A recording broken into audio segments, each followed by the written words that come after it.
ইয়েমেনের রাজধানী সানার আন্তর্জাতিক বিমানবন্দরে হামলার প্রতিশোধ হিসেবে এবার সৌদি আরবের আবহা বিমানবন্দরে হামলা চালালো হুতি বিদ্রোহীরা। সেই সাথে সৌদির আকাশসীমা ব্যবহার না করতে আন্তর্জাতিক বিমান সংস্থাগুলোকে সতর্ক করেছে গোষ্ঠীটি। এর আগে সোমবার ইয়েমেনের সানা বিমানবন্দরে একটি ইরানি বিমান লক্ষ্য করে হামলা চালায় সৌদি আরব। তাদের দাবি, বিমানটিতে ইরানের সেনা কর্মকর্তারা ছিল।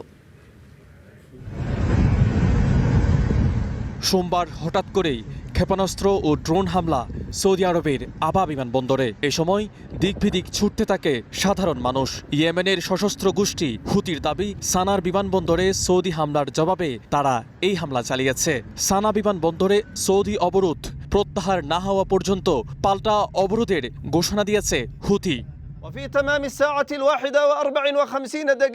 সৌদি আরবের হামলার জবাবে আমরা আভা আন্তর্জাতিক বিমানবন্দর লক্ষ্য করে ক্ষেপণাস্ত্র ও ড্রোন হামলা চালিয়েছি। আমাদের লক্ষ্য অর্জিত হয়েছে। সানা বিমানবন্দরের উপর অবরোধ প্রত্যাহার না হওয়া পর্যন্ত সৌদির আকাশসীমা ব্যবহার না করতে সব বিমান সংস্থাকে সতর্ক করছি।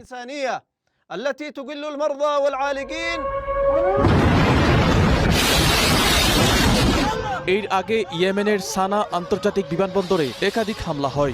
হুতিদের দাবি, ইরানের একটি ফ্লাইট বন্ধ করতেই সৌদি আরব এই হামলা চালিয়েছে। হুতিদের অভিযোগের বিষয়ে এখন পর্যন্ত কোনো প্রতিক্রিয়া জানায়নি সৌদি আরব। তবে ইয়েমেনের আন্তর্জাতিকভাবে স্বীকৃত সরকার জানিয়েছে, ইরানের একটি বিমান সানায় অবতরণ বন্ধ করতেই সানার বিমানবন্দরের রানওয়েতে হামলা চালানো হয়। এদিকে জাতিসংঘ নিরাপত্তা পরিষদের বৈঠকে ইরানের বিরুদ্ধে হুতিদের সামরিক সহায়তার অভিযোগ করেছে যুক্তরাষ্ট্র। তেহরান থেকে সানায় যাওয়া ফ্লাইটে আইআরজিসির সদস্য, ড্রোন ও ক্ষেপণাস্ত্র পাঠানো হয়েছে বলে অভিযোগ যুক্তরাষ্ট্রের। On July 3rd, an Iranian flight from Tehran arrived in Sana'a in the Houthi-controlled territory. Iran যদি জাহাজে হামলা চালায় তাহলে যুক্তরাষ্ট্রও তার জবাব দেবে। আমাদের সামরিক পদক্ষেপ আত্মরক্ষা ও অংশীদারদের সুরক্ষার জন্য। আমরা আমাদের উপসাগরীয় অঞ্চলের মিত্রদের পাশে আছি। ইরান সমর্থিত হুতি হুমকির মোকাবেলায় ইয়েমেনের বৈধ সরকারের প্রতি আমাদের সমর্থন অব্যাহত থাকবে। This kind of support enables the Houthis to terrorize the Yemeni people.